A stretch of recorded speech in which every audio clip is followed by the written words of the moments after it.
arzon narxda 06 chiqib qoldi. Bunaqasi bo'lmagan. 15 million ham emas, 14 million ham emas. Videoda tomosha qilib turing, arzon narxda. Mashinamiz holatini ko'ryapsizlar.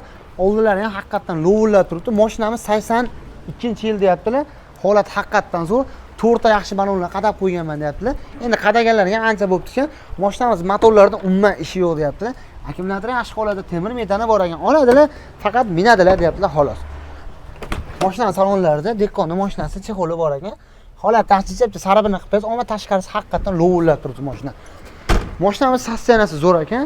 Oladilar, minadilar. Orqasida temir metallargacha bor ekan. Mashinani deyaptilar, dokumentda umuman ishi yo'q ekan. Bu tayyor Dekkonnadir. Bunaqasi kamroq bo'ladi.